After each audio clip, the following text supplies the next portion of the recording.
IBNlive.com carry forward that debate. Okay, the fact is our parliamentarians are adjourning Parliament day after day.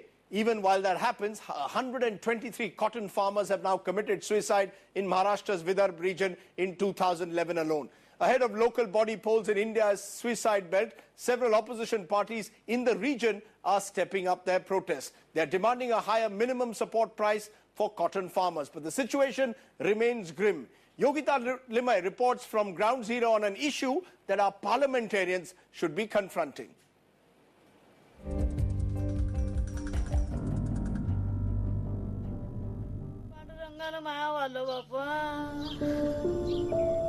A mother's tears, a son's shaved head.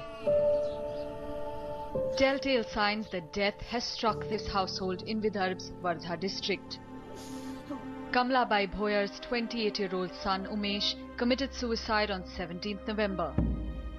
She tells us he was worried about the 1.5 lakh rupee loan he'd taken. It's a double tragedy for Kamlabai, whose older son Vishwas Bhoyar also committed suicide 2 years ago. Her 5-year-old grandson Sumit is all she has left. But even at age 65, her resolve to educate him is strong. जिथपर्यंत माझ्या जीवात जीव आहे तिथपर्यंत मला भांडे घासून त्याला शिकवावं लागेल आणि त्याला त्याचं जीवन सुखी करायला. Kamlabai may be on her own now, but she's certainly not alone in her plight. In the Raghatate household, a family is trying to move on from the loss of the home's patriarch, Jeevan Raghatate. His 21-year-old son Mayur doesn't know how to start repaying the 6 lakh rupee loan his father had taken. जो अपने को चाहिए दाम वो भी नहीं और ऊपर से जो अपना खेती का जो उत्पन्न है वो भी बराबर नहीं हो रहा. There is a sense of hopelessness in every one of these little homes in Vidarbha, where every year the farmer wonders what price he'll get for his cotton. This year the farmer has massive support from the opposition with elections just around the corner. Experts have slammed the government for inconsistent policies on cotton prices. पिछले साल अंतर्राष्ट्रीय market में कपास में तेजी थी. ऐसे वक्त एसेंशियल कमोडिटी एक्ट के तहत कपास को डाला जाता है. तात्काल निर्यात बंदी होती है, तो जब उसे मिलने की संभावना है तब उसे मिलने नहीं दिया जाता, और जब कभी मंदी है तब उसे प्रोटेक्शन नहीं. The cotton crisis has pushed 123 farmers to suicide in 2011, says the state government, while activists say the number has crossed 700. The statistics belie the human stories of Vidarbha, where the future continues to be dark. With Manish Dubey in Vidarbha, Yogita Limai. Will these voices echo in Parliament? That's the question that we should be asking some of our MPs. Meanwhile, DMK MP Kanimori made a quiet exit from Tihar jail today. After 165 days inside, she made a quiet exit from gate number 1. That's right, she gave the waiting reporters the slip. As these pictures show, she finally reached her Delhi residence at about 8:15 in the evening. That's where the reporters finally managed to track her down. 4 other accused were released along with her. Kanimori will be in Chennai now from the 3rd to the 6th of December. Every day, though, weekdays, she has to attend the trial court. So Kanimori is finally out of jail. Meanwhile, Congress Party President Sonia Gandhi spoke at a youth Congress rally today. She said her government was determined to fight corruption, to have a strong Lokpal bill, and appealed to the opposition to help pass that bill. Corruption is indeed a plague of public life at practically every level. We are committed to eradicating it. Together with an effective Lokpal bill, the government is working on a variety of legislation which will systematically fight corruption. Okay, Sonia Gandhi there speaking up for the Lokpal bill, but Team Anna and Anna Hazare is not convinced. Anna says he's gearing up for protest once again after reports that the Standing Committee on Lokpal has completed the draft, a draft which was first shown here on CNN IBN last night. Team Anna has now questioned why the lower bureaucracy and the judiciary hasn't been put under the ambit of the Lokpal.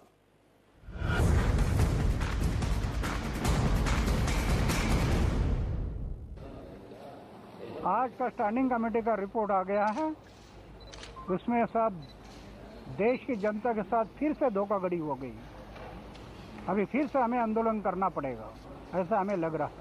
जड़ से लेकर ऊपर तक, गांव का जो ग्राम सेवक है वहां से मंत्रालय तक पूरे ऑफिसर इसमें लाओ, प्लस 1, 2, 3, 4 सब लाओ। नहीं किसी को भेज दीजिए, तब गरीब लोगों को न्याय मिलेगा। एनजीओ को लाना भी दोष नहीं मानते हम, लेकिन जो एनजीओ गवर्नमेंट के फंड्स लेता है, अनुदान लेता है, उसकी जांच हो जाए, परवाह नहीं। लेकिन ये लोग क्या है कि सभी एनजीओ को इसमें लाना, जिसका सरकार के साथ कोई संबंध नहीं, तो ये तो जानबूझकर उनके साथ खिलवाड़ है।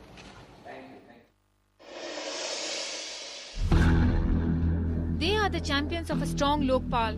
Now, if the standing committee has its way, it is their NGOs that receive donations from people and organizations abroad that will come under scrutiny. NGOs के लिए registrar of societies act, FCRA और trust act, इनको मजबूत करने की जरूरत है।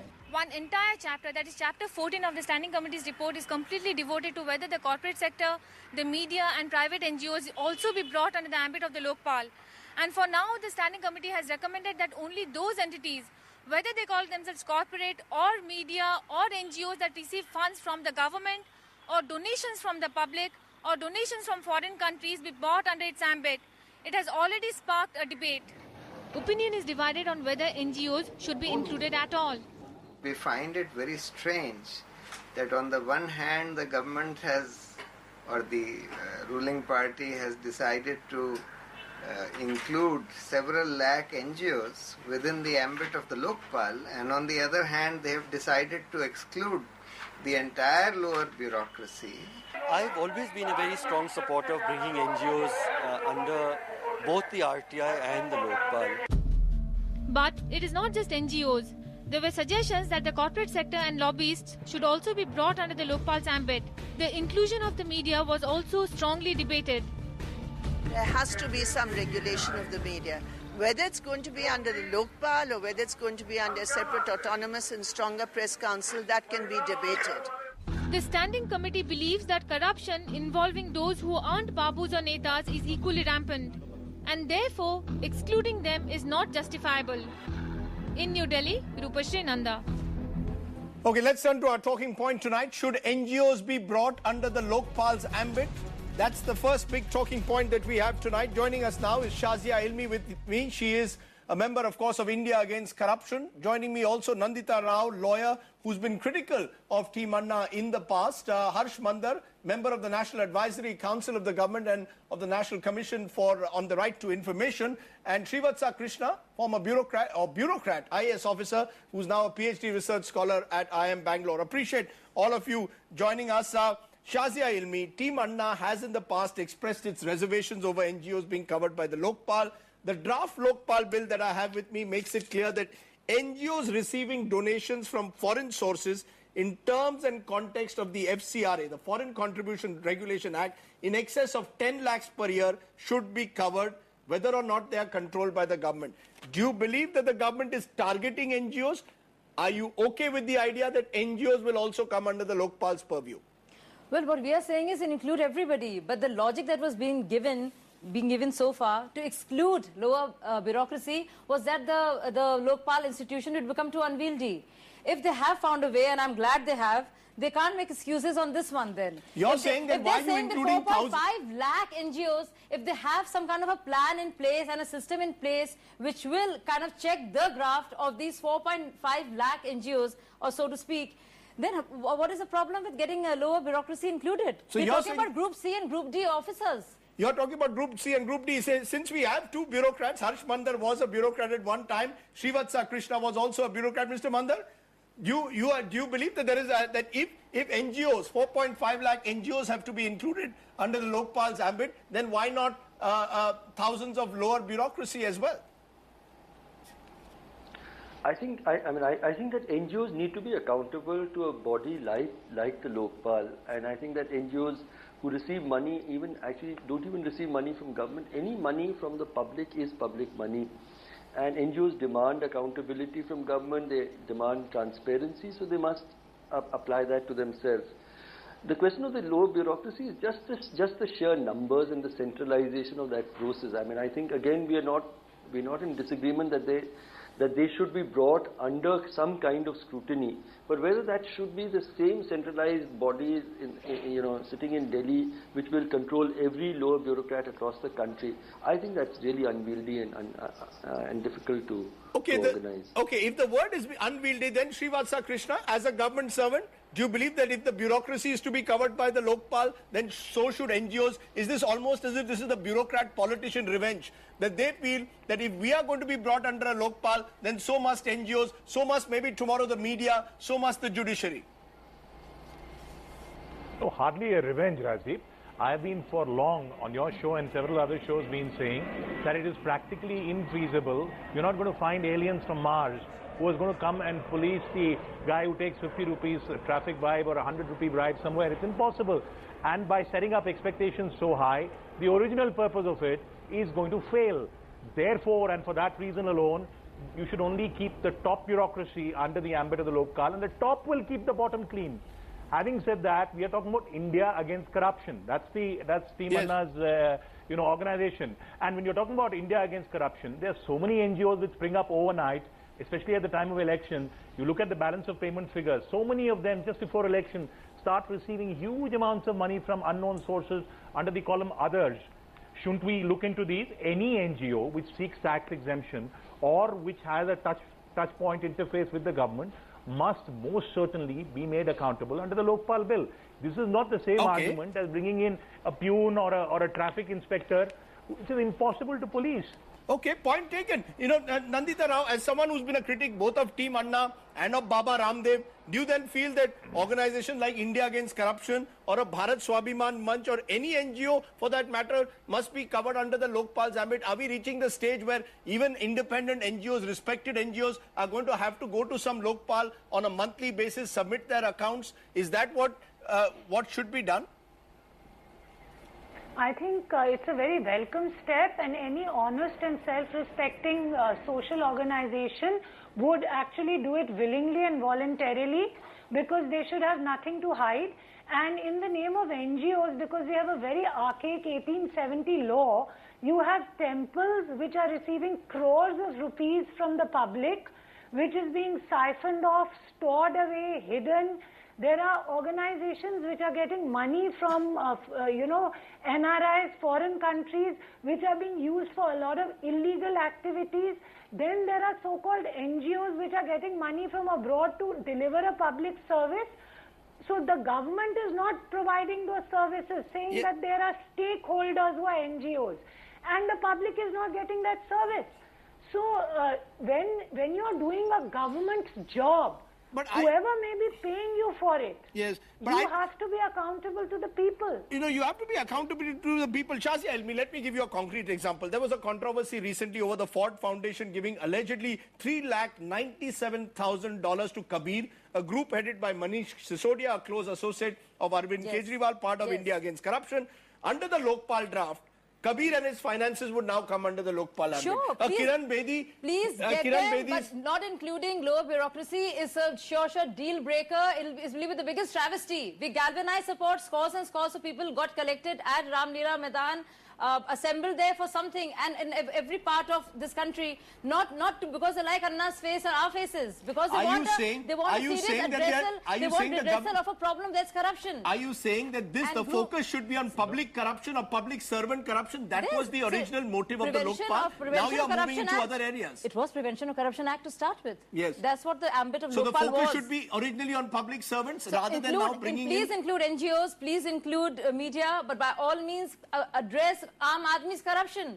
Group C, there's 60 lakh central employees. Yeah, but only 3 lakhs would be covered. What about 57 lakhs? What about inspectors? The notorious. What about Panchayat Secretary? What about Panchayat officials? Srivatsa Krishna, respond to that. Somewhere there will be a feeling that that this is an attempt now to deflect from the real issue. The real issue of the Lokpal is supposed to be public corruption. It's not supposed to be corruption of, let's say, a private institution. Nobody is denying that there should be an account to a body to which the media should be accountable, judiciary should be accountable, NGOs should be accountable. But what about the lower bureaucracy? Wasn't that the original intention when one decided on a Lokpal body? Sure, Rajdeep, but the point is, just because you mobilize people and mobilize thousands of people on something which is practically infeasible today, you say deliver on that and kill the whole institution. That's not right. I'm saying that keep the top clean. If you ensure the top is kept clean, the top will bloody well ensure the entire bottom is clean. Believe me, otherwise you try. Where are you going to find the police for these 60 lakh people that Shazia is talking about? Are they going to come from some other planet? It's not top to bottom, it's endemic, it's part of a system, it has to be addressed at all levels. No. So whether, we're not talking about just PNC and traffic inspector, we're talking about C&D, this is 57 lakh employees, including the PSUs. Exactly. And you're not looking at big ticket corruption alone. We talk about files being posted. One by one. Yes, A and B will have an incentive to keep C and D clean. Okay. The point is catching A and B is harder. The minute you catch A and B, they will keep C and D clean. One other point. Tell me something. There's a problem with the road in front of my house. I don't know whether it's a Group A officer or Group C officer who's behind it. Who am I supposed to go to? And isn't there collusion? You are certainly supposed to go to the Group A officer, the municipal commissioner in charge of the area. And the government says they will have another body in place. They're talking about CVC, but CVC you are supposed to. Yes, go ahead, Srivatsa. You are supposed to go to the municipal commissioner responsible for your area, and he will ensure the guy C and D, because he'll be terrified of a Lokpal if he has taken money and allowed a contractor to build a road which is not in the condition it should be. It will be his job. Because he will be terrified of the law. If you start going after the C and D, there will be no end to it. You're not being practical. But let me come to another point. On media and judiciary. Yes. Rajdeep, as I mentioned, for every Rajdeep Sardesai and every Prannoy Roy or a Srinivasan Jain, there are 100 stringers on the field who run media houses purely by blackmailing civil servants. They ask for advertisements from the government. They come to district offices and say, if you don't do this, aapke khilaf story likhenge. And why shouldn't they be made accountable? And the media, recently when Justice Kajju said something which was unarguably sweeping, is the media willing to subject itself to the minimum accountability? Tell me that. No, are you saying that there should be a Lokpal for the media?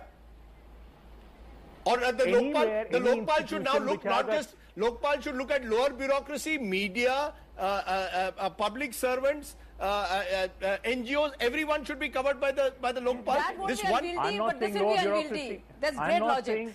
I'm not saying, no. Look, there are 300 news channels in this country, but versus 60 lakh civil lower bureaucracy. You're not talking of the same numbers here. I am saying when you have registered newspapers and unregistered stringers going and blackmailing public servants at the cutting edge level, who controls them? Who are they accountable to? Okay. And why doesn't the media, and for that matter, the judiciary?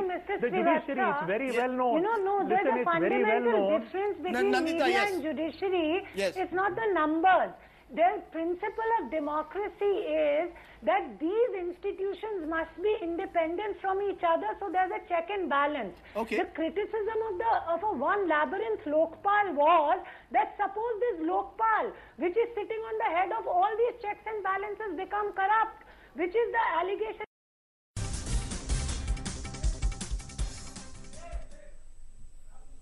शरीर में प्राण है तब तक जन लोकपाल के बारे में लड़ते रहूंगा। अगर सरकार इसका इनकार करती है तो देश की जनता खड़ी हुई है, आपके पक्ष और पार्टी के जितने लोग हैं वो हमारे साथ शामिल हो जाए और रास्ते पर उतर जाए। कैसे नहीं करते देखेंगे।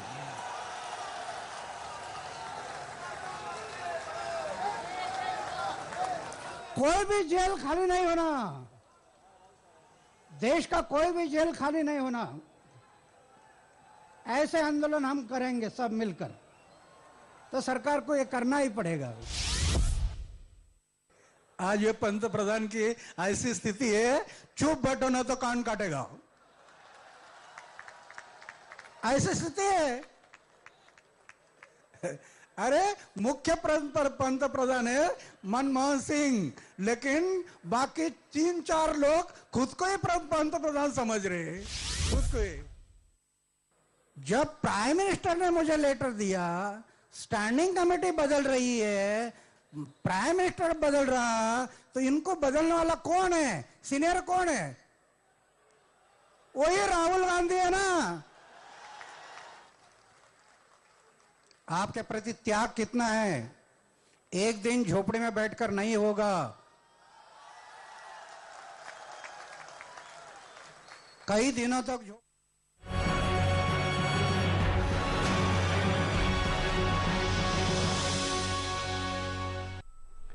अन्ना मांगे मोड़। जी हाँ, आज हमारी खास पेशकश में आपका स्वागत है। मैं हूं सुमित अवस्थी।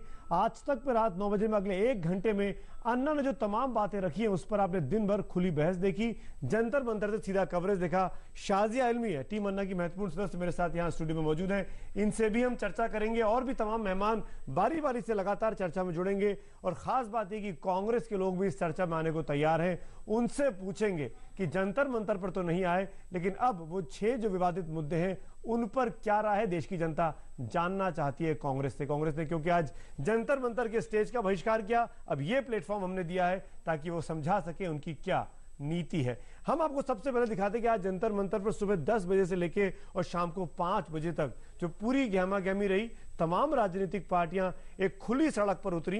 पहली बार देश के इतिहास में ऐसा हुआ कि कोई बड़ी बहस जनता के सामने हुई कि एक बिल का स्वरूप, प्रारूप, दशा दिशा क्या होनी चाहिए। सबसे पहले इस रिपोर्ट पर नजर। ये बिल्कुल स्पष्ट है कि केवल सरकारी पक्ष अन्ना ने दिल्ली के जंतर मंतर में एक दिन का किया अनशन। लोकपाल का निर्माण हो जाएगा। बुलाया सियासी दलों के सभी नेताओं को, पर मौके पर पहुंचे बीजेपी के अरुण जेटली, जेडीयू के शरद यादव, अकाली दल के सुखदेव सिंह ढींढसा, समाजवादी पार्टी के राम गोपाल यादव, सीपीएम की वृंदा करात, सीपीआई के एबी वर्धन, बीजेडी के पिनाकी मिश्र। यूपीए में शामिल दलों का कोई नेता अन्ना के बुलाने पर नहीं पहुंचा। इस सभा को बुलाने का खास मकसद था कि सरकार को ये बताया जा सके कि देश कैसा लोकपाल चाहता है। यहाँ पर आकर राजनीतिक दलों ने अपना पक्ष रखा। उससे जो तस्वीर बनी कुछ प्रमुख मुद्दों पर वो इस तरह से है। पीएम को लोकपाल के दायरे में लाने पर सभी सहमत दिखे, सिवाय जेडीयू के, जिन्होंने इस विषय पर कुछ नहीं बोला। प्रधानमंत्री को बाहर रखना या 3 विकल्प बतलाना कोई मायने नहीं रखता। प्रधानमंत्री भी रहना चाहिए। सीबीआई को लोकपाल के दायरे में लाने के मुद्दे पर बीजेपी ने उसे स्वतंत्र एजेंसी बनाने की मांग की और कुछ स्थितियों में उसे लोकपाल के साथ भी रखा। जेडीयू, अकाली दल भी उसी के साथ खड़े दिखे, जबकि सीपीएम, सीपीआई और टीडीपी ने सीबीआई को लोकपाल के दायरे में लाने की सिफारिश की। समाजवादी पार्टी का रुख इस मुद्दे पर साफ नहीं था।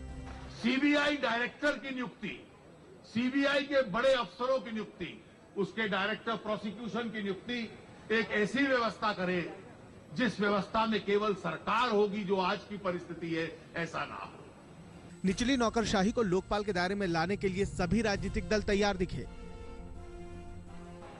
मैं कहना चाहता हूं कि जो पार्लियामेंट में जो रेजोल्यूशन पास हुआ है और 3 सवाल उसमें पास हुए हैं, लोकपाल में के साथ ही स्टेट का भी, राज्य का भी लोकायुक्त बने।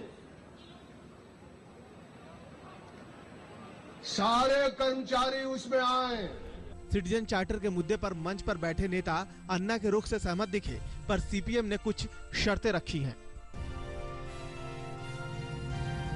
हम ये कहते हैं कि सिटीजन रजिस्टर के लिए एक अलग बिल होना चाहिए। न्यायपालिका को लोकपाल के दायरे में रखने पर कोई तैयार नहीं दिखा। सबने न्यायपालिका के मुद्दे पर एक अलग व्यवस्था की बात कही। सांसदों के संसदीय व्यवहार को लोकपाल के दायरे में लाने की वकालत सीपीएम ने की, पर मंच पर मौजूद दूसरे राजनीतिक दलों ने अपने कार्ड नहीं खोले। सेंस ऑफ हाउस के जरिए अन्ना से संसद और सरकार ने जो वायदा किया था उसे पूरा करवाने के लिए मंच पर मौजूद सभी राजनीतिक दलों ने हामी भरी है। मैं आपको एक वचन देता हूं कि जो सेंस ऑफ द हाउस पर जो आपसे करार किया है, जो कॉल किया है, वो हम सबका है, कांग्रेस पार्टी का भी है। पक्का यकीन दिलाते हैं कि उसमें कोई कामा फुल स्टॉप नहीं बदलेगा जो अरुण जेटली ने पढ़ा है। नेताओं को वोट चाहिए, वोट जनता देती है और जनता इस वक्त अन्ना के साथ है। इसलिए अन्ना के बुलावे पर आना नेताओं की मजबूरी थी, लेकिन अन्ना की राय से इत्तेफाक ना रखकर ये नेता जनता की नाराजगी भी मोल लेना नहीं चाहते थे। तभी तो जन लोकपाल का समर्थन करने की बजाय मजबूत लोकपाल का नारा देकर चले गए। इस तरह से अगर आज के सत्र को एक साथ देखें तो हर मुद्दे पर कई राजनीतिक दलों की राय इस तरह से देखी जा सकती है। पीएम के मुद्दे पर BJP, Akali Dal, CPM, CPI, TDP की हामी है, जबकि जेडीयू और समाजवादी पार्टी का रुख साफ नहीं है। न्यायपालिका को लोकपाल के दायरे में लाने के लिए BJP, Akali Dal, CPM, CPI, TDP, JDU और समाजवादी पार्टी कोई तैयार नहीं है। निचली नौकरशाही को लोकपाल के दायरे में लाने के लिए सभी राजनीतिक दल तैयार हैं। सीबीआई को लोकपाल के दायरे में लाने के लिए बीजेपी, अकाली दल शर्तों के साथ लाना चाहते हैं। सीपीएम, सीपीआई लाना चाहते हैं, जबकि टीडीपी का रुख भी बीजेपी जैसा ही है। जेडीयू का रुख इस मुद्दे पर साफ नहीं है। समाजवादी पार्टी का रुख भी मुद्दे पर साफ नहीं है। संसदीय व्यवहार को लोकपाल के दायरे में लाने के लिए महज सीपीएम तैयार है। सिटीजन चार्टर पर भी सभी राजनीतिक दलों की हामी है, पर सीपीएम की कुछ शर्तें हैं। सेंस ऑफ हाउस पूरा हो, इसके लिए सभी तैयार थे। आज तक ब्यूरो। तो सुना आपने तमाम पार्टियों की राय जो आज जंतर मंतर पर मौजूद थी, वो खुलकर सामने आ गई। एक काम जो संसद में नहीं हो पा रहा था, क्योंकि संसद में लगातार व्यवधान चल रहा था, गतिरोध था, बहस नहीं होती थी, वो बहस आज देश की जनता ने दिल्ली के जंतर मंतर की सड़क पर देखी। कांग्रेस ने इस मंच का बहिष्कार किया, कांग्रेस ने आने से मना किया। मेरे साथ आपका सबसे पहले परिचय कराऊं, कांग्रेस के नेता राशिद अल्वी, प्रवक्ता भी हैं, मेरे साथ मौजूद हैं, सांसद हैं। मुख्तार अब्बास नकवी भी जुड़ रहे हैं, बीजेपी के सांसद और प्रवक्ता। और साथ में मेरे साथ मनीष सिसोदिया, टीम अन्ना के एक और महत्वपूर्ण सदस्य, आप भी जुड़े हुए हैं। राशिद अल्वी जी, मैं चर्चा की शुरुआत आपसे ही करना चाहूंगा, क्योंकि हमने सबने दिन भर में तमाम पार्टियों की राय देख ली। मैं आपसे स्पेसिफिकली पूछूंगा, मैं एक एक इशू उठाऊंगा और मैं चाहूंगा कि आप अपनी पार्टी का रुख साफ करें। इन मुद्दों पर आप क्या चाहते हैं? पहला, क्या प्रधानमंत्री को लोकपाल के दायरे में आना चाहिए? देखिए, बहुत वाज़ह तौर पे मैं कहना चाहता हूं, लोकपाल बिल में प्रधानमंत्री हैं, ये जो गुमराह किया जा रहा है कि प्रधानमंत्री नहीं है, जब तक प्रधानमंत्री का कार्यकाल रहेगा, जब तक वो लोकपाल बिल में नहीं रहेंगे, लोकपाल कानून के तहत नहीं रहेंगे। जैसे ही वो पद से हटते हैं, अगले नहीं गालिबन अगर प्रधानमंत्री कुर्सी पर हैं, तो क्या दायरे में आना चाहिए, हाँ या ना? स्पष्ट। देखिए, मेरी जाती राय है कि प्रधानमंत्री को बिल्कुल नहीं आना चाहिए। प्रधानमंत्री देश की इज्जत है, हिंदुस्तान की इज्जत है, और जो मुल्क 120 करोड़ लोगों का मुल्क एक ईमानदार प्रधानमंत्री देश को नहीं दे सकता, वो ईमानदार मैं आगे बढ़ता हूं, सबको मौका दूंगा आपसे पहले, क्योंकि आप वहां जंतर मंतर पर नहीं थे। वो 6 बड़े मुद्दे, वो हम देश की जनता को सुनाना चाहते हैं। सीबीआई की इन्वेस्टिगेशन विंग को लोकपाल के दायरे में आना चाहिए, इस पर पार्टी की क्या राय है?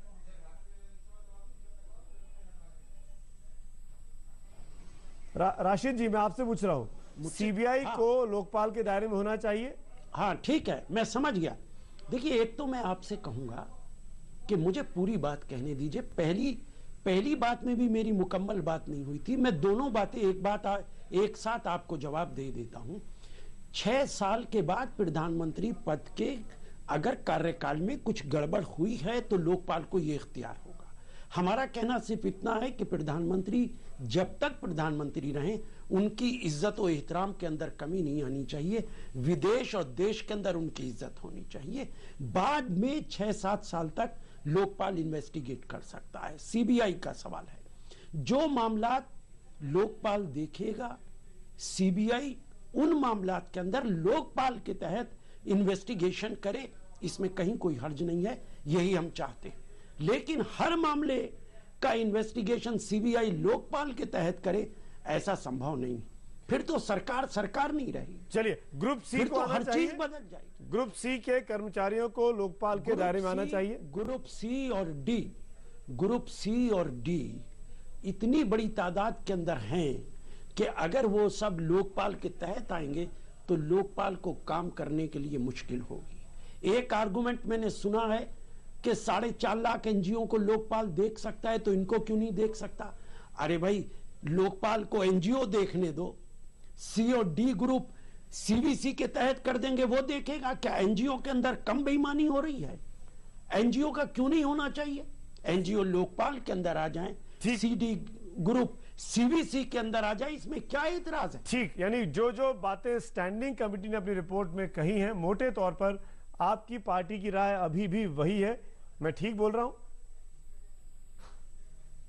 देखिए, स्टैंडिंग कमेटी ने जो रिपोर्ट दी है, वो स्टैंडिंग कमेटी के मेंबर्स, जिसके अंदर तमाम राजनीतिक दल थे, उन्होंने अपनी तमाम विजडम के साथ उस स्टैंडिंग कमेटी की रिपोर्ट फाइनलाइज की है। और अभी मैंने स्टैंडिंग कमेटी की रिपोर्ट नहीं पढ़ी, मेरे पास मौजूद है, पढ़ी नहीं है, लेकिन पार्लियामेंट आखिरी फैसला करेगी स्टैंडिंग कमेटी की रिपोर्ट कितनी माननी है, कितनी नहीं माननी, उसे कितना अमेंड करना है, उसमें कमी करनी है कि बढ़ती करनी है, अभी वो सब पार्लियामेंट। राशि जी, मैं अब चर्चा को आगे बढ़ाता हूँ। शाजिया मेरे साथ है, मनीष मेरे साथ है, मुख्तार अब्बास नकवी भी हैं। मैं चाहूंगा इन सबको भी चर्चा में शामिल करूं। शाजिया, जो बात अभी तक हमने सुनी राशिद अलवी की, वही बात जो बात आप कहते हैं, आपकी टीम कहती है कि ये सरकारी लोकपाल है, ये बिल्कुल शासक पाल है, ये टीन का डिब्बा है, वही बातों को दोहरा रहे हैं। बिल्कुल, और मुझे लगता नहीं है कि जो वक्त का तकाजा है और जो लोगों की जरूरतें हैं उसकी तर्जुमानी ये कर पा रहे हैं, आप पैरवी करने की कोशिश भी कर रहे हैं आम जनता की और उसकी आवाज की। सोचने वाली बात है, प्रधानमंत्री की तो इज्जत बढ़ेगी अगर वो अपनी स्क्रूटिनी के लिए सामने अपने को रखेंगे। इज्जत और ट्रांसपेरेंसी का होना और लोकपाल के एम्बिट में होने में ताल्लुक क्या है? तो ये किस तरह का आर्गुमेंट है? दूसरा आर्गुमेंट, जो दूसरी दलील दी जा रही है कि ग्रुप सी जो 95% सेंट्रल स्टेट के एम्प्लॉइज और स्टेट एम्प्लॉइज होते हैं, 95% आप उन्हें बाहर रखेंगे और कहेंगे कि बहुत ज्यादा तादाद है। अगर बहुत ज्यादा तादाद है तो सीवीसी कैसे देखेगा? और सीवीसी की तो पूरा टोटल स्टाफ 235 है, तो 235 लोग कैसे देखेंगे? तो इस दलील में ना तो दम है और आपके को जो आप ये तर्क दे रहे हैं उसमें कोई तुक नहीं है। मैं जवाब ले लेता हूँ। राशिद भाई, जवाब देना चाहेंगे शाजिया के आरोपों का? हाँ, देखिए एक तो मैं ये मुनासिब नहीं समझता कि किसी की बात का जवाब दूं, लेकिन अगर आप कह रहे हैं तो मैं कहूंगा कि सीवीसी भी एक बहुत काबिल एतबार इंस्टीट्यूशन है, कॉन्स्टिट्यूशनल बॉडी है। ये आपने कैसे तय कर लिया कि लोकपाल पे हमें एतबार है और सीवीसी पे एतबार नहीं है? अब मुझे कहने दीजिए, देखिए मुझे यही मुश्किल होती है डिस्कशन में, डिस्कशन के तरीके सीखिए, मुझे कहने दीजिए, उसके बाद कहिए जो कुछ आपको कहना। सीवीसी के ऊपर आपको क्यों एतबार नहीं? उनको इन्वेस्टिगेट करने दीजिए, लोकपाल को लोकपाल का काम करने दीजिए, सीवीसी को इस बात से क्या फर्क पड़ेगा कि सीडी के एम्प्लॉइज लोकपाल ही देखे, सीवीसी ना देखे? वो भी कॉन्स्टिट्यूशनल बॉडी है और लोकपाल तो अभी कॉन्स्टिट्यूशनल बॉडी है भी नहीं, लेकिन इस बात से क्या फर्क पड़ेगा? क्या सीवीसी पे एतबार नहीं? आपकी बातों का हम जवाब लेंगे। मनीष भी हमारे साथ हैं, शाजिया भी हैं, मुख्तार अब्बास नकवी भी हैं। मैं माफी चाहूंगा जिन मेहमानों से पूछ नहीं पाया हूं। ब्रेक के बाद जब लौटेंगे तो उनके साथ चर्चा को आगे बढ़ाएंगे और पूछेंगे कि कांग्रेस आखिर क्यों अपनी हर धर्मिता पर अभी तक अड़ी हुई है। एक छोटे से ब्रेक के बाद।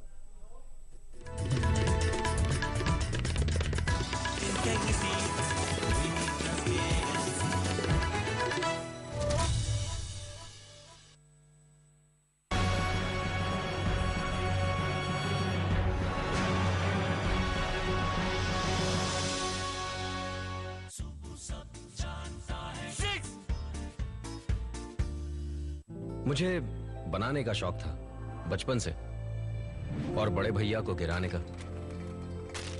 ताकत नहीं थी ना, डरता था। आज 20 साल बाद मैं इंजीनियर हूं।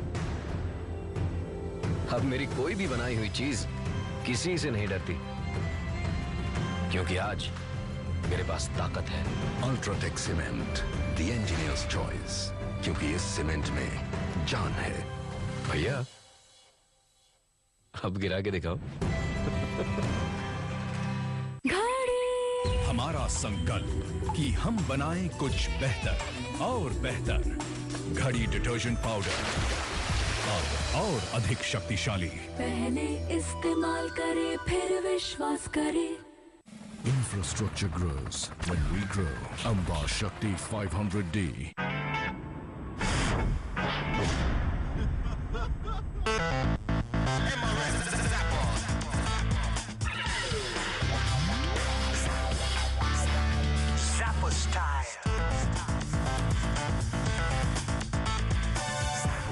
Zappa grip.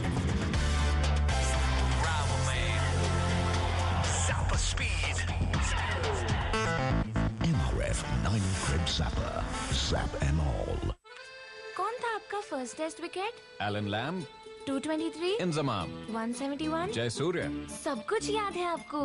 खुद एक्सपीरियंस किया है मैंने, भूलूंगा कैसे? पेश है एक इंटरैक्टिव टीचिंग टूल जो बच्चों को दे एक वास्तविक एक्सपीरियंस करेंगे तो कभी नहीं भूलेंगे। Digi class, lessons for life. Bigg Boss के घर के दरवाजे खुलते हैं बस कुछ खास मेहमानों के लिए। अब वोडाफोन कस्टमर्स बन सकते हैं एक दिन का बॉस और बिता सकते हैं बिग बॉस के घर में कुछ समय। एक दिन का बॉस बनने के लिए अपने वोडाफोन मोबाइल से SMS कीजिए BOSS और भेजिए 56882 पर। Vodafone presents big boss season 5 सिर्फ कॉलर्स पर।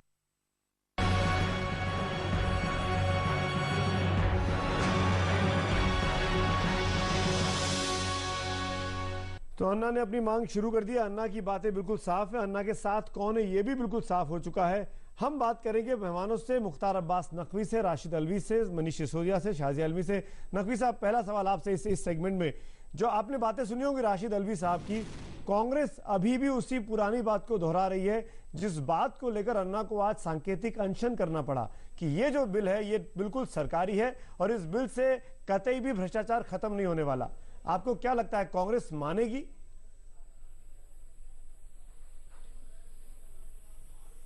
देखिए, जो स्टैंडिंग कमेटी का और ख़ास तौर से कांग्रेस पार्टी के वर्चस्व वाले या यूपीए के वर्चस्व वाली स्टैंडिंग कमेटी की जो लोकपाल पर जो है दस्तावेज है, मुझे लगता है वो मजबूत लोकपाल के लिए नहीं है, वो मजबूर लोकपाल के लिए है।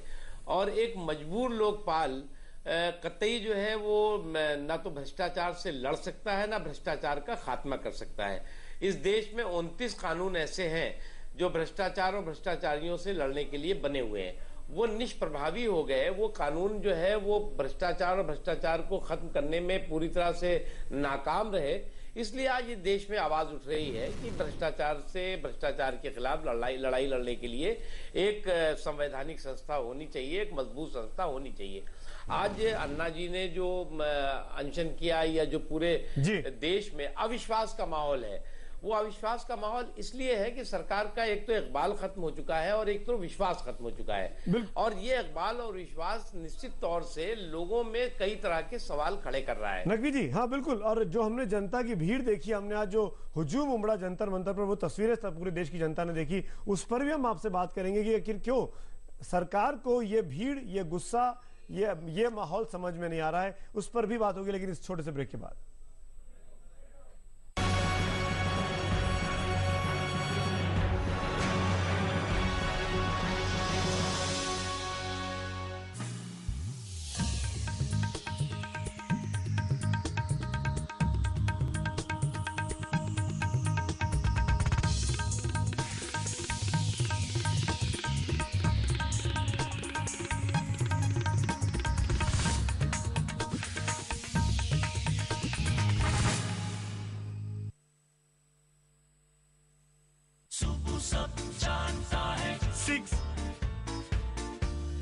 बात से बात को जोड़ना, बूंद में आसमां देखना, ऊंची अपनी उड़ान है, आंखों में ये जान है। ऊंची अपनी उड़ान है, आंखों में ये जहान है, पंखों में ऐसी जान है, ये गूंज है आसमान। ये गूंज है आसमान। सीमेंट हो तो बिना सदियों के लिए। डांसिंग का एक्सपर्ट कौन? और बर्तन का expert? Expert aqua shine formula के साथ अब आ गया नया एक्सपर्ट। करे चुटकी में चकाचक।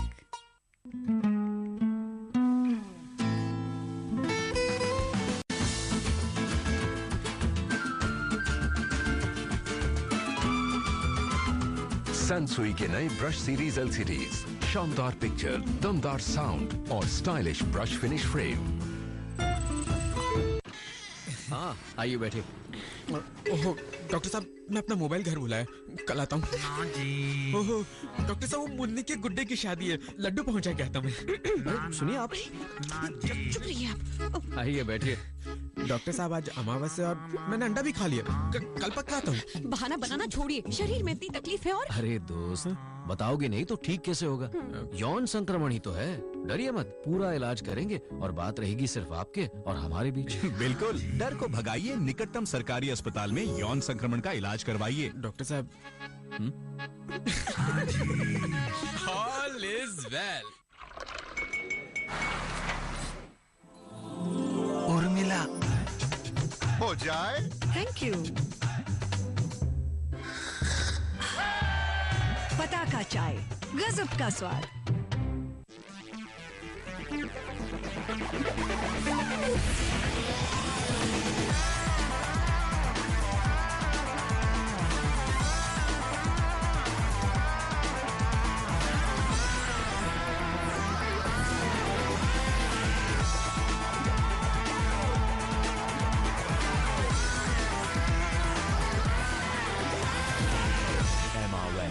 ZLO for confidence at high speeds.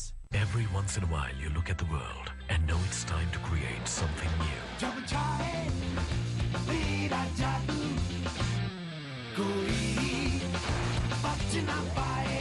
The new Android smartphones with preloaded internet from MTS. Increase your social influence, increase your red energy.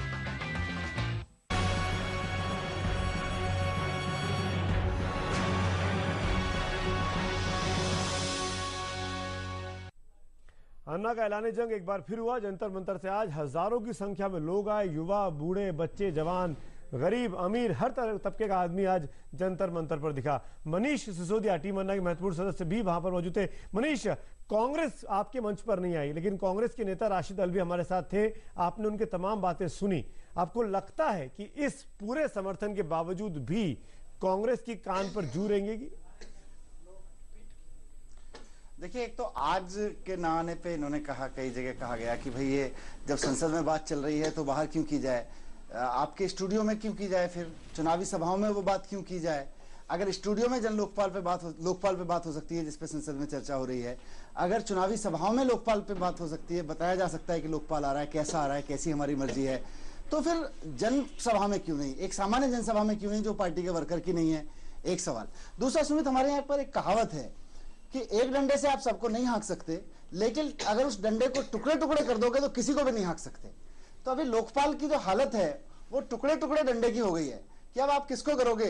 अभी हमारे एंटी करप्शन सिस्टम में नेताओं का करप्शन अलग, ब्यूरोक्रेट्स का अलग, टॉप ब्यूरोक्रेट्स का अलग, लोअर ब्यूरोक्रेट्स का अलग, उसके बाद अगर कोई और कैटेगरी आ गई तो उसका अलग। तो इस सब से नहीं होगा। आपको मतलब ये ईगो छोड़ दीजिए, जैसे आप अन्ना की बात माननी है कि नहीं माननी है, आप ये देख लीजिए करप्शन का इफेक्टिव टूल निकलेगा कि नहीं निकलेगा। ये इफेक्टिव हो ही नहीं सकता। ये टुकड़े टुकड़े करके अगर देंगे, चपरासी का अलग देखेगा, उसके बॉस का कोई करप्शन अलग देखेगा, तो ये संभव ही नहीं है कि इससे करप्शन का कुछ किया जा सके। मैं माफी चाहता हूँ बीच में टोक रहा हूँ आपको। मनीष, आपको मैं शुक्रिया भी अदा करूंगा, आपका वक्त अभी तक के लिए था। नकवी जी, आप हमारे साथ जुड़े, आपका भी शुक्रिया। लेकिन राशिद अलवी जी और शाजिया इल्मी लगातार हमारे साथ बने, और ब्रेक के बाद जब आएंगे तो हमारे साथ बीजेपी के नेता कीर्ति आजाद भी होंगे, जो उस स्टैंडिंग कमेटी का हिस्सा भी थे जिसने लोकपाल पर चर्चा की है और ये सिफारिशें अपनी संसद के सामने रखी हैं। लेकिन इस छोटे से ब्रेक के बाद देखते रहिए आज तक।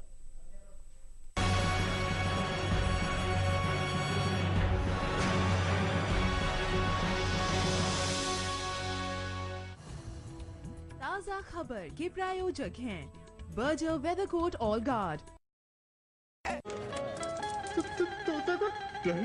सबसे बड़ी खबर आ रही है जयपुर से, तोते को हुआ है डैंड्रफ। ये डैंड्रफ वाले तोते का घर का है। वाला तोता देखो, डैंड्रफ वाला तोता। इस सालों के तोते के सर पे डैंड्रफ आखिर आया कहां से? आइए पूछते हैं। हो गया ना पोपट, पेश है Birla white wall care putty. दीवारों को रखे मजबूत, नमी से सुरक्षित, यानी पपड़ी की छुट्टी। टूटेगा भला कैसे? ये हाईटेक मैकेनिज्म वाला लिंक पैडलॉक है जिसकी टेंसाइल स्ट्रेंथ 3 टन से भी ज्यादा है। लाखों का माल किसके भरोसे? Link locks. जीवन प्राश में न तो शक्कर है न ही घी। जीवन प्राश में है FOS जो कैलोरीज नहीं स्वाद बढ़ाए, कोलेस्ट्रॉल घटाए, एनर्जी लौटाए। रेस्टोरेंट सेवाओं पर आप जो सेवा कर देते हैं उससे छात्रों को मिड डे मील देने में मदद मिलती है। राष्ट्र निर्माण के लिए service tax, customs and central excise. मैं अपने घर का बहुत ध्यान रखती हूँ। मैंने अपने घर में लकड़ी का काफी इस्तेमाल किया है और लकड़ी को बारिश और धूप से बचाने के लिए मैंने MRF वेपोक्योर पेंट्स चुना। ये लकड़ी को दाग धब्बों से बचाता है, इसलिए मैं बेफिक्र रहती हूँ। MRF वेपोक्योर पेंट्स आपके कीमती लकड़ियों के सामान को दे सालों साल सुरक्षा। पापा, which month is this? December. Wow, December's here. Yay! December. for daddies, happiness for kids. The Hyundai December Delight. Buy a Hyundai and get attractive offers. Offer valid till stock lasts. Hyundai. जब वीरू घर आते हैं तो बहुत तोड़फोड़ मचाते हैं। अरे मत पूछो जी। अरे बेटी, इस भोड़ू का तोड़ है हमारे पास। ये जोड़ू। जेके सुपर सीमेंट, विश्वास है इसमें कुछ खास है। Asian paints happy painting guide. पर इसको घर को पेंट कैसे कराया जाए, कलर और डिजाइन कैसे चुना जाए और दीवारों का कैसे ध्यान रखें, एवरी आइटम। तू क्या देख रहा है भाई? दीवार पिक्चर चल रही है क्या? नहीं भैया, ऐसा नहीं है। SMS guide to 56161. Happy painting.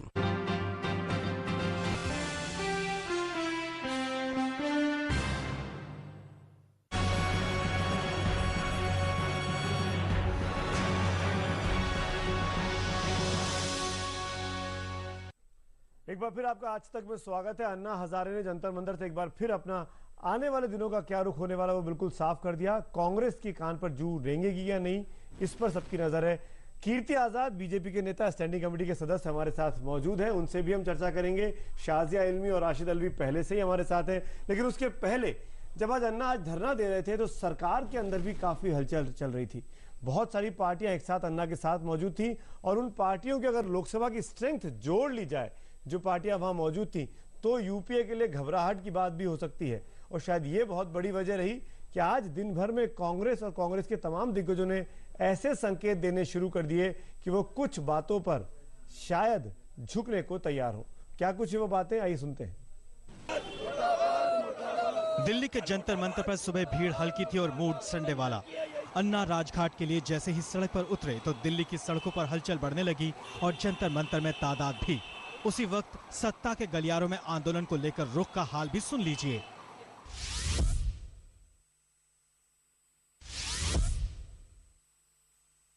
आज जिस तरीके से चौराहे पे खड़ा होकर के बिल बनाने के, बिल के प्रावधानों पे चर्चा हो रही है, मुझे लगता है ये गणतांत्रिक तरीका नहीं है, जनतांत्रिक तरीका नहीं है। कानून संसद बनाती है, चौक पे खड़े होकर के नहीं बनाया जाता। जिन पॉलिटिकल पार्टी के लोग गए हैं वो एक तमाशबीन है। इस बयान के आसपास ही अन्ना हजारे राजघाट में पहुंचे और गांधी जी की समाधि पर फूल चढ़ाकर आधे घंटे ध्यान पर बैठ गए। टेलीविजन की स्क्रीन पर आधे घंटे तक अन्ना का ये शांत चेहरा दिखता रहा तो सियासी नेता जागे। इधर जंतर मंतर पर सरगर्मियां और तेज हुईं। लोग संडे का मूड छोड़कर साड़ा हक फॉर्म में दिखने लगे तो भी सरकार से जुड़े दलों के तेवर टेढ़े ही थे।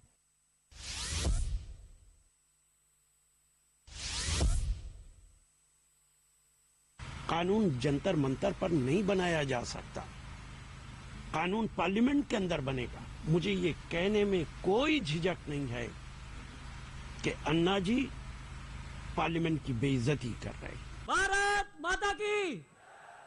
अन्ना के समर्थन में नारों से जब दिल्ली की सर्दी गरमाने लगी तो राजनीतिक दलों के नेता भी अन्ना के मंच पर दिखने लगे। धीरे धीरे कोई 1:15 बजे से सियासी भाषण शुरू हुआ। 2 बजते बजते सरकार को स्थितियां भविष्य के साथ समझ में आ गईं।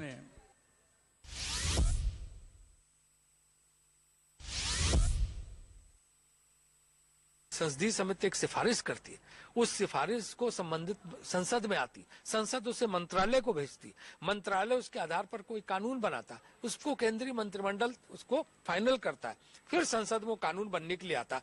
जब उस समय कानून बनने के लिए आ जाए केंद्रीय मंत्री, तब आप सब आपत्तियां दर्ज कराइए ना। पहले से कहे कि राहुल गांधी जी ने ये करा दिया, फलाने ने ये करा दिया, इसने ये कर दिया, इस कानून में ये है, उस कानून में ये, पहले से आपत्तियां क्यों हो रही? संसदीय परंपरा का तो पालन होना चाहिए। जो सशक्त लोकपाल बिल इधर अन्ना ने सियासी भाषणों के बाद राजनीतिक दलों से कह दिया कि अगर संसद में सरकार की ना माने तो फिर वो सड़कों पर अन्ना के साथ सरकार के खिलाफ आ जाएं। लाना नहीं लाना ये उसके बारे में अभी क्लास सी ऑफिसर को लाना नहीं लाना उसके बारे में सब मुद्दा उस टाइम में निर्णय होगा। सरकार के सूत्रों के मुताबिक माना जा रहा है कि सरकार निचली नौकरशाही को लोकपाल के दायरे में ले आएगी। सरकार प्रधानमंत्री को भी लोकपाल के दायरे में लाने के विकल्प को खुला रखें, पर कुछ शर्तों के साथ। मुश्किल सिर्फ सीबीआई को पूरी तरह से लोकपाल के अधीन लाने में है। सरकार चाहती है कि लोकपाल सीबीआई की जांच पर नजर तो रखे, लेकिन नियंत्रण नहीं। लोकपाल बिल पास करने के लिए सरकार सत्र को 1 या 2 दिन बढ़ा भी सकती है। लोकपाल बिल के साथ सरकार 5 अहम बिल जो कि लोकपाल की मांग से जुड़े उन्हें भी सदन में रखेगी। धीरे धीरे ही सही सरकार उन तमाम मुद्दों पर राजी होती नजर आ रही है जिनकी मांग अन्ना हजारे करते रहे हैं। अब सरकार लाख कहे लेकिन अंत में जीत तो अन्ना की ही मानी जाएगी। संदीप सोनवलकर के साथ अमिताभ सिन्हा, दिल्ली आज तक। राशिद अल्वी साहब, सीधा सवाल आपसे, क्यों नहीं आप लोग जंतर मंतर पर गए और सीधे अपनी बात कह दी और बाद में आपको अपनी ही लाइन को बदलना पड़ा? आपके सूत्र हमको कह रहे हैं कि अब तमाम मुद्दों पर, चाहे वो सी ग्रुप का मामला हो या पीएम का मामला हो, आप लोग विचार विमर्श करने को तैयार हैं। देखिए, हमने कभी नहीं कहा कि विचार नहीं हो सकता। हम लगातार कह रहे हैं कि स्टैंडिंग कमेटी का जो फैसला है उस पर पार्लियामेंट में विचार होगा। पार्लियामेंट उसको तमाम बातों को मान सकता है, तमाम बातों को नहीं मान सकता, अपनी बात बढ़ा सकता है, घटा सकता है। हम तो लगातार कह रहे हैं कि असल फोरम पार्लियामेंट है, वहीं पे बहस होनी चाहिए, वहीं पे कानून बनता है, वहीं पे बात कहनी चाहिए। हमने कभी नहीं कहा कि पार्लियामेंट के अंदर बहस ना हो कि प्रधानमंत्री का पद इसके अंदर आए या ना आए। पार्लियामेंट इज द अल्टीमेट, वो फैसला करेगा। और जहां तक हमारा मीटिंग में न जाने का ताल्लुक है, जहां तक वहां पे न जाने का ताल्लुक है, मैं तो केवल इतना जानना चाहता हूं, जो स्टैंडिंग कमेटी की बात राशिद आलवी जी कह रहे हैं, बात तो बिल्कुल सही कह रहे हैं, इसमें कोई दो राय नहीं कि जो स्टैंडिंग कमेटी में बात होनी चाहिए वही आए। लेकिन मैं केवल इतना जानना चाहता हूं आपके माध्यम से राशिद आलवी जी कि मुझे ये बताइए कि बहुमत का डिसेंट होता है या अल्पमत का होता है? मेजॉरिटी का तो डिसीजन होता है ना। और जब मेजॉरिटी में 17 लोगों ने लिख करके दे दिया कि ग्रुप सी और सिटीजन चार्टर आना चाहिए, तो फिर उसका डिसेंट कैसे दिया गया? सबसे पहले तो मुझे ये समझ में नहीं आई। तो मुझे कई बार ये लगता है कि इसका अस्तित्व है भी या नहीं है स्टैंडिंग कमेटी का, क्योंकि मेजॉरिटी डिसीजन पे बिल पास होते हैं। तो मेजॉरिटी जो स्टैंडिंग कमेटी में ली गई उसको मानना चाहिए था, क्योंकि सेंस ऑफ द हाउस भी यही था कि सिटीजन चार्टर और ग्रुप सी लोअर ब्यूरोक्रेसी उसको आना चाहिए। जो सेंस ऑफ द हाउस था वही sense of the standing committee था। तो 17 लोगों का जिनका डिसेंट दिखाया गया, उसको डिसेंट ना दिखा करके उसको मानना चाहिए था मेजॉरिटी डिसीजन, और बाकी 11 लोगों का मानना चाहिए था डिसेंट। बिल्कुल, लेकिन उल्टा हो गया। यहाँ पर जरूर समझ में आता है कि आपकी जो कमेटी के अध्यक्ष है अभिषेक मनु सिंघवी, आपके अपने साथी, उन्होंने बहुमत की बात नहीं सुनी। देखिए, एक बात तो मैं ये कहूं कि स्टैंडिंग कमेटी में चेयरमैन की हैसियत सिर्फ नंबर 1 अमंग इक्वल्स होती है। मुझे नहीं मालूम है कि स्टैंडिंग कमेटी के अंदर जो बात यहाँ कही जा रही है, स्टैंडिंग कमेटी में हमेशा सेंस ऑफ द हाउस से अव्वल तो स्टैंडिंग कमेटी में यूनानी मसली फैसले होते हैं ज्यादातर, लेकिन अगर इख्तलाफ राय है तो भी मेजॉरिटी से फैसला होता है। स्टैंडिंग कमेटी के मेंबर्स प्रोपोर्शनल होते हैं जिस पार्टी की जितनी 17 लोगों ने अगर मैं ये मान भी चार्टर और अगर मैं ये मान चाहिए राशिद भाई, कमेटी में ऐसा हुआ क्यों गया? तो वह तो मेजॉरिटी ओपिनियन थी ना। आप जो बात कह रहे हैं वही तो बात मैं भी आपकी कह रहा हूं। जो आप कह रहे हैं उसकी बात को मैं मान रहा हूं, बिल्कुल सही कह रहे हैं आप। लेकिन यही जानना चाहता हूं कि स्टैंडिंग कमेटी में निर्णय कुछ हुआ और उसको डिसेंट दिखाया गया, वह क्यों? उसमें से 3 लोगों ने आपके ही कांग्रेस के थे, या तो महज एक दिखावा था कि आपको दिखाना था कि हम ग्रुप सी डाल रहे हैं, सिटीजन चार्टर डाल रहे हैं, इसलिए आपने वहां पे दे दिया। नहीं तो उन तीनों को मिला लें तो 17 लोगों ने कहा था कि लोअर ब्यूरोक्रेसी और सिटीजन चार्टर जो है वह होना चाहिए इसके अंदर। तो वह मेजॉरिटी डिसीजन को क्यों नहीं लिया गया? बाकी 11 के डिसेंट लेते ना। आपने तो 11 के डिसीजन मान लिए और 17 को डिसेंट दे दिया। यह मुझे समझ में नहीं आया कि यह कैसी स्थायी समिति है साहब। मेरी बात सुनिए। हाँ, शायद मेरी बात होने दे तो ज्यादा बेहतर होगा। नहीं, जरूर साहब, फरमाएं। देखिए, स्टैंडिंग कमेटी के अंदर कितने वोट कहां थे वो रिपोर्ट के अंदर मैंने अभी देखा नहीं, उसे देख लूंगा। लेकिन अगर आपकी बात मैं मान लूं तो अभी तो फैसला पार्लियामेंट के अंदर होना है। अगर मेजॉरिटी इस बिल के साथ है, जो बात आप कह रहे हैं, मान लो कि फैसला सही होगा, जो फैसला मेजॉरिटी का था, कौन रोक देगा? जब उसको स्टैंडिंग कमेटी में नहीं रखा गया, जो सेंस ऑफ द हाउस में कमेटी ने कहा वह उसमें नहीं रखा गया, तो मैं कैसे मान लूं कि पार्लियामेंट उसको मान लेंगे? रखना चाहेगी तो कौन रोक पाएगा? अप्रैल के महीने से नहीं मान रहे हैं, दिसंबर खत्म होने आ रहा है, अब मान लेंगे संसद के आने पर। तो ये कैसे, आपकी बात पर कैसे भरोसा किया जाए? सवाल तो वही है। अवस्थी साहब, मेरी बात तो सुनिए आप। मेरा कहना है कि स्टैंडिंग कमेटी में अगर मेजॉरिटी ये चाहती थी कि सी और डी ग्रुप लोकपाल के तहत आने चाहिए, तो पार्लियामेंट की मेजॉरिटी अगर ये करेगी तो इसे कौन रोकेगा? अगर पार्लियामेंट की अक्सरियत चाहती है कि सी और डी ग्रुप लोकपाल में आने चाहिए तो 100% ही आएंगे, कोई नहीं रोक पाएगा। लेकिन मेहनत मशक्कत 3 महीने की पूरी कवायद के बाद भी 17 नोट्स ऑफ डिसेंट के बावजूद 11 लोगों की बात मानना किस तरह की जिद है, किस तरह की समझ है? क्या ये राजनीतिक भूल है या फिर गणित में गड़बड़ है? मुझे बिल्कुल बात समझ में नहीं आ रही। एक आसान सी बात है ये, और ये अब अन्ना से आपको जिद है टीम अन्ना से, तो भूल जाइए उस जिद को। आप अपनी तो फिक्र करेंगे, आप लोगों की तो फिक्र करेंगे। आप देखेंगे कि जरूरी एक चीज है, बुनियादी चीज है, लोकपाल लाए क्यों? आप तो या तो कह दीजिए हमें लोकपाल हम चाहते ही नहीं है क्योंकि हम एड्रेस ही नहीं करना चाहते, हमें लगता नहीं जरूरत है, आप मना कर दिए। आप लगातार हर बयानात में आप जो दे रहे हैं पिछले 6 महीने से सशक्त लोकपाल, मजबूत लोकपाल की बात करते हैं, लेकिन फिर गोलमोल घालमेल कर कुछ ऐसी चीज दस्तावेज पेश करते हैं जिसमें इसका कोई तुक ही नहीं है, उसमें लॉजिक भी नहीं है, उसमें लॉजिक भी नहीं है किसी तरह का। एक बात और बताऊं, सिटीजन चार्टर के अंदर आप बताइए कि पानी और बिजली को अलग रख दिया गया है। मैं इतना समझ सकता हूं कि अगर सप्लाई ना आ रहा हो तो बात खत्म है, अगर आपूर्ति नहीं है तो नहीं है, लेकिन आपूर्ति होने के बाद उपभोक्ता को पानी और बिजली न मिले तो उसके बारे में तो उसको जानने का हक है, लेकिन उस पानी को और बिजली को हटा दिया गया। तो आम आदमी की जो बात कर रहे हैं, मेरे ख्याल से आम को अंग्रेजी में कहते हैं मैंगो आदमी के लिए बात कर रहे हैं, लेकिन पंक्ति में अंतिम आदमी खड़ा हुआ है उसके लिए बात नहीं कर रही है कांग्रेस। सुमित, एक चीज आखिरी चीज, प्रशांत भूषण ने बहुत अच्छी बात की। उन्होंने कहा पहला वाला जो सरकारी बिल था वो प्रमोशन ऑफ करप्शन था, लेकिन ये promotion of corruption through confusion है। तो या पूरी तरह से आप या तो आप लोग कंफ्यूज हैं या कंफ्यूज करना चाह रहे हैं, लेकिन लोग कंफ्यूज राशिद भाई मैं कीर्ति और शाजी ने अपने बात की, मैं आपसे एक आखिरी कमेंट लेना चाहूंगा। अगर बीजेपी लेफ्ट, मुलायम सिंह की पार्टी बीजेडी ये राजनीति करते हैं अन्ना के मंच पर आकर और कांग्रेस पर हमला बोलते हैं, तो कांग्रेस क्यों नहीं इस मूड को समझती है देश की जनता के कि वो चाहती है कि कड़ा कानून बने? आप क्यों नहीं इसका फायदा उठाना चाहते हैं? आपको लगता है कि अन्ना का विरोध कर आपकी पार्टी मजबूत होगी? देखिए, एक तो मुझे आप 2 मिनट दीजिए, अगर मेरे आखिरी कमेंट आप सुनना चाहते हैं। जिन राजनीतिक दलों के नाम आपने लिए हैं वो सब लगातार कांग्रेस के खिलाफ हैं। अन्ना जी के डाइस पर वही लोग मौजूद थे जो कांग्रेस की मुखालफत करते हैं, वो सब इकट्ठा कांग्रेस को मौका वो अन्ना जी के अम्ब्रेला के नीचे थे। और जहां तक लोकपाल का सख्त, हम इसलिए नहीं गए कि जिस डाइस से राहुल गांधी को गाली दी जाए, सोनिया गांधी के खिलाफ बोला जाए और वहां पे वो सारे लोग इकट्ठा हों जो हमें गाली दें और हमसे ये तवक्के करें आप कि हम वहां पे पहुंचे, ये मुमकिन नहीं है। और जहां तक लोकपाल का ताल्लुक है, हम बार बार कह रहे हैं कि हम सख्त कानून बनाना चाहते हैं और पार्लियामेंट के अंदर सख्त कानून बनाएंगे।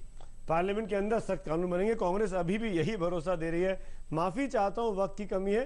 राशिद अलवी आपका शुक्रिया। शाजिया, मैं आपकी भी कमेंट नहीं ले पाऊंगा, वक्त की कमी है। बहुत बहुत शुक्रिया। कीर्ति आजाद जी आप जुड़े, आपका भी शुक्रिया।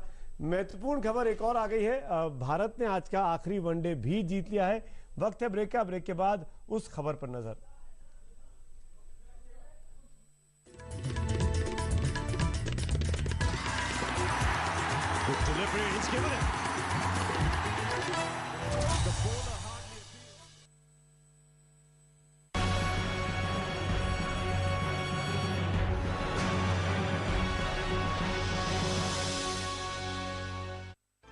विशेष के प्रायोजक हैं पताका चाय, गजब का स्वाद।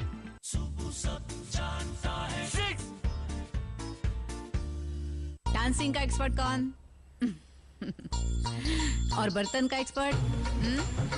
एक्सपर्ट एक्वा शाइन फॉर्मूला के साथ अब आ गया नया एक्सपर्ट। करे चुटकी में चकाचक।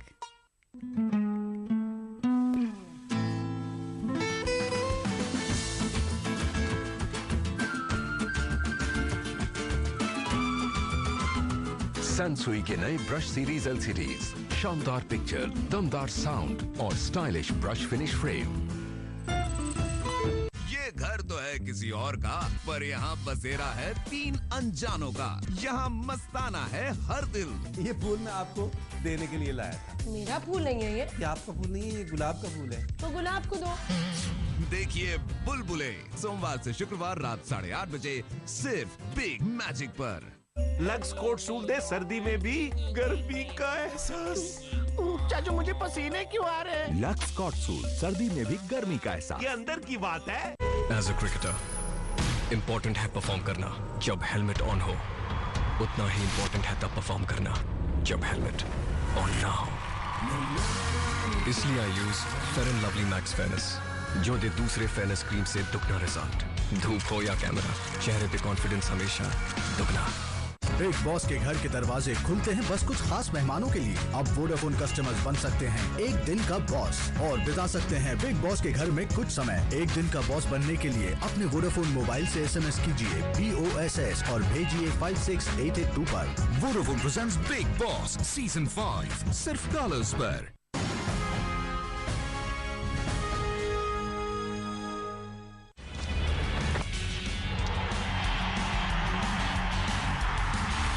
Well, he's got it. And straight away some swing. This is gone.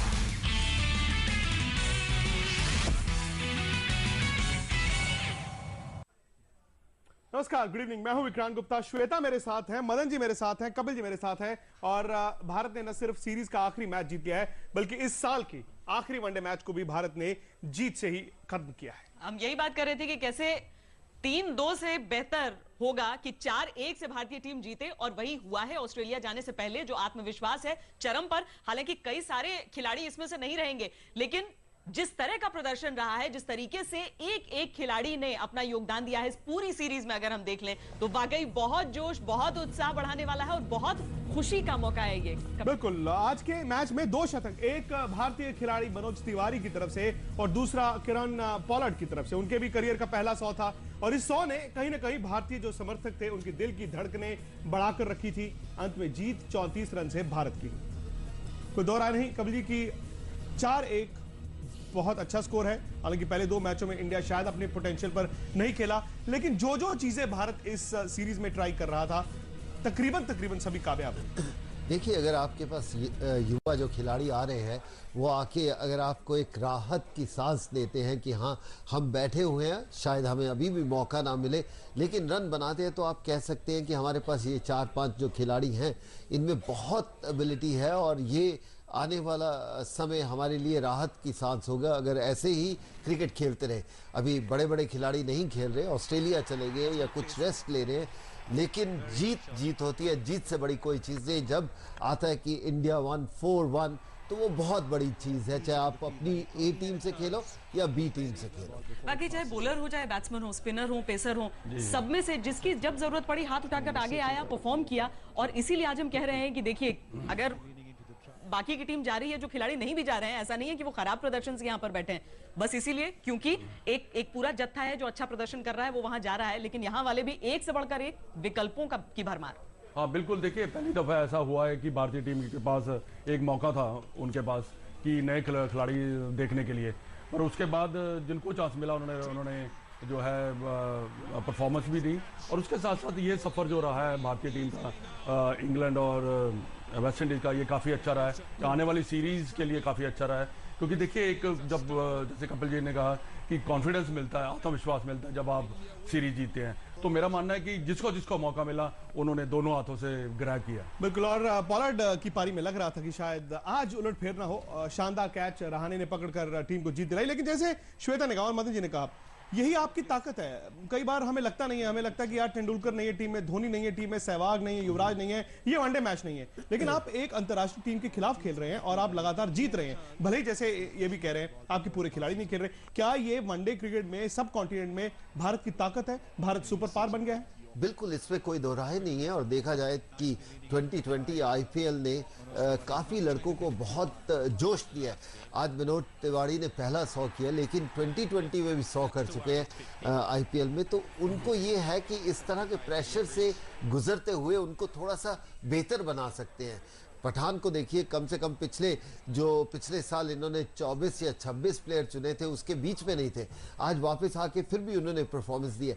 तो अच्छा लग रहा है कि ये जो नए फास्ट बॉलर आ रहे हैं, नए बॉलर आ रहे हैं। देखिए, अनिल कुंबले चले गए, हरभजन चले गए, आपके पास 2 बॉलर आए, उसके बाद एक और लेग स्पिनर को आपने चांस दिया, उसने भी इतना बेहतरीन किया। तो आपके पास आज ऑप्शन बहुत ज़्यादा है, और जिस टीम के पास ऑप्शन होता है तो तो उसको वो जो इंग्लैंड के दौरान हम बैड सीरीज हुई या इंग्लैंड में जो खेले, वो ऐसा मौका दोबारा ना आए कि आपके पास इतने प्लेयर होने चाहिए कि उभर के आए और वो चैलेंज को स्वीकार करें और खेलें। आज अच्छा लगा, जीते इसलिए अच्छा लगा कि एक यंग टीम थी, आपके पास कप्तान नहीं था, वाइस कप्तान नहीं था, गौतम गंभीर आए, कप्तान ने वीरेंद्र सहवाग ने रेस्ट लिया कि ओके मैं अच्छी परफॉर्मेंस है, मुझे अच्छा खेल रहा हूँ। तो वापस आने के बाद उसके बाद 0 पे 2 आउट होने के बाद भी अगर कोई लड़का आके मनोज तिवारी 100 बनाता है तो एक बहुत बड़ी उपलब्धि है, छोटी नहीं है। कहना आसान होता है, प्रेशर है। पिछले 3-4 साल से मनोज